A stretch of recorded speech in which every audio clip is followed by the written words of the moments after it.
Саламатсыздар ма әріптестер? Бүгінгі видеоны осы күнделік кезет журналын толтырудағы жағдайларға тоқталатын боламын. Егер де сіз менің каналыма жазылған болсаңыз, осы каналда күнделік кезет жөнінде арнайы видеолар бар. Әріптестерімнің сұрақтары келіп жатыр. Сол сұрақтарға мүмкіндігінше жауап беріп жатырмын. Енді көп жағдайларды, мынандай жағдайларды мұғалімдер ескермей жатады. Қателіктер бар. Осы қателіктерді сіздерге айта кетейін. Басқа да әріптестеріміз осы қателікті жібермеу үшін. Және де видео соңында осы күнделік кезет журналын толтырудағы екі құпияны айтатын боламын. Видеоның соңына дейін бірге болыңыздар. Алдымен бірінші қателік ол баптаулардағы, яғни настройкадағы сағат белдеуінің дұрыс қойылмауы. Егер де сіз Астана уақытымен бірдей болсаңыз, Астана уақытын +6 деп, немесе батыс өңірдей болса +5 деп қоюларыңыз қажет. Қазір бірден көрсетіп отырайын. Бірінші мектеп, сосын әкімшілік ету өтесіздер. Бұны мектептің админы жасау керек. Содан кейін барып, мына жерде оқшаулау деп тұрады. Осы жерде ашасыздар. Содан кейін мына сағат белдеуі тұр. Көбіңізде осы жерде -12 деген тұрады. Осы -12 болса, осыны +5 немесе +6 деп қойып, сақтау батырмасын басасыздар. Келесі екінші қалыптастырушы бағаны, яғни сабақ өтіп кеткен күндерге қою. Мысалы, сіздерге айтады, күнделік кезетте қалыптастырушы бағалар қойылмаған, немесе сіз өзіңіз ұмытып кеттіңіз, сол кезде өтіп кеткен күндерге баға қоюға мүлдем болмайды. Ол сіздердің статистикаларыңызға әсер етеді, төмендетіп тастайды. Сондықтан өтіп кеткен күндерге баға қоймайсыздар. Келесі, әр сабақ өткен күні үй тапсырмасын жазбауы немесе үй тапсырмасына өзгеріс жасамауы. Ол дегеніміз қалай? Сіздердің мысалы күнтізбелік жоспарларыңыз бар, мектеп, журналдар, содан кейін күнтізбелік жоспарлау. Сосын мына жерден өздеріңізді таңдайсыздар.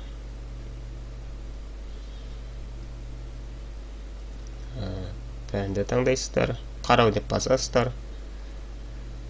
Енді қараңыздар, мына жердегі әрбір сабақ өткен соң, сіздер үй тапсырмасын берулеріңіз қажет, немесе ең дұрыс әдісі, осылай сабақ өткеннен кейін, сол күні кешкі сағат 12-ге дейін мүмкіндігінше. Мына жерде, мысалы 24 күні сабақ өтті ма, 24 күні кешке дейін, мына жерден үй тапсырмасының астына үтір немесе нүкте қойып кетесіздер. Сонда сіздердің үй тапсырмаларыңыз жазылған болып есептеледі. Яғни базы сол күні оқушыларға үй тапсырмасы берілді деп есептейді. Ол міндетті түрде, яғни сіздердің есептер бөліміндегі екінші графа осы үй тапсырмасына байланысты екенін білесіздер. Сонда осы графаларыңыз өзгерту жасасаңыздар, яғни жазылып тұрған үй тапсырмасының артына үтір немесе нүкте қоя саласыздар, сонда сіздер яғни үй тапсырмасын берген болып есептелесіздер.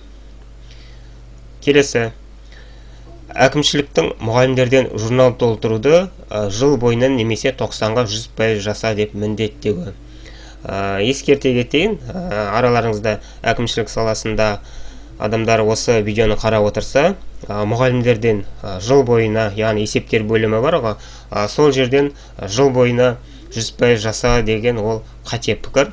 Соны есте сақтау қажет. Яғни мысалы есептер бөлімінде, мына жерде егер мектеп деп бөлім деп қарайсыздар, осы жерден қарағанда, мына жерден мысалы қыркүйек айынан бастап қазірге дейін уақыттың барлығын графасын 100% жаса деп ол қате пікір. Жалпы статистиканы білесіздер, ол олап.ка күнделік кезетте есептелінеді республика бойынша. Ол жерде тек қана статистика тек қана бір аптаға есептеледі. Яғни осы аптада сіздер толтырдыңыздар, келесі дүйсенбі күні сіздердің толтырғандарыңыздың статистикасы шығады. Келесі аптада қайтадан жаңа статистика шығады, сонда апта-аптаға бөлек-бөлек статистика шығады. Маңыздысы мұғалімдердің біріншіден тақырыпты күнтізбелік жоспарлары толып тұрса, бір жылға немесе 90-ға, содан кейін үй тапсырмалары жазылып тұрса, қалыптастырушы бағалары қойылып тұрса, сосын БЖБ, ТЖБ балдары қойылып тұрса, бағалар шығып тұрса, одан басқа артық 100% жыл бойынша 90-ға 100% статистиканы бүкіл графа бойынша 100% жасаңдар деген ол қате түсінік. Соны есте сақтау қажет. Келесі 5-ші қателік ол оқушылар мен ата-аналардың күн сайын немесе апта сайын сайтқа кіруі қажет емес. Сондай пікір бар. Мысалы, ата-ана сайтқа кірмей жатыр, оқушы сайтқа кірмей жатыр, біздің статистикамыз төмен түсіп жатыр деген көптеген әңгімелер бар. Ол қате пікір.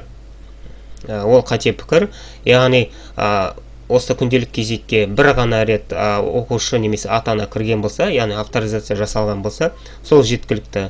Ал басқа уақытта ата-ана өзі біледі, оқушы өзі біледі, қай уақытта өздерінің бағаларын қарағысы келеді, ол өз еріктерінде. Осы статистиканы көтереміз деп, мысалы, кейбір әріптестерім немесе кейбір сынып жетекшілер ата-ананың атынан, оқушының атынан күн сайын кіріп отырады. Ондай мүлдем қажет емес. Енді сіздерге осы күнделік күзет толтырудағы бір екі құпиясын айта кетейін. Яғни үй тапсырмасын толық 90-ға жазып қою немесе жылға жазып қоясыздар. Содан кейін барып өзгеріс жасайсыздар. Сол кезде сіздер аптаның кез келген күнінде өзгеріс жасасаңыз, яғни нүкте немесе үтір салсаңыз, бағанағы тақырыптың үй тапсырманың соңына сіздер 100% аптаға жасай аласыздар. Ол дегеніміз қалай? Мысалы, сіздер алдын ала осылай 90-ға түгел жазып қойсаңыз, шамамен, мысалы, практикалық тапсырмалар немесе есептер шығару деп, сіздер сабағыңыз болады, мысалы, бірінші оқу, екінші оқу, үшінші оқу күні сабағыңыз болады, бірақ ол күні сіз үй тапсырмасын жазуды ұмытып кеттіңіз. Бірақ сіз сенбіге дейін сол күндері сіздер, яғни мына жерге барып, өтіп кеткен күндерге барып, осылай нүкте немесе үтір қойсаңыз, сіздердің есептер бөліміндегі екінші графаңыз 100% шығады. Ол дәлелденген. Келесі екінші құпиясы, егерде сіз қалыптастырушы бағаны қоюды ұмытып кетсеңіз, мүлдем сол күнге қалыптастырушы бағаны қоймаңыз. Мысалы, сіздің сабақтарыңыз бар, 3-4 классқа сабақ бересіз. Егерде сол аптада, мысалы, сол сыныпқа сіз баға қоюды ұмытып кетсеңіз, одан да келесі күндері басқа сыныптарға сіздің сабағыңыз болып, яғни қалыптастырушы бағаны қойған болсаңыз, сонда аптаға сіздің соңғы графаңыз, яғни 100% болады. Назарларыңызға рахмет. Сіздермен бірге болған мен Нұржан Есентайұлы.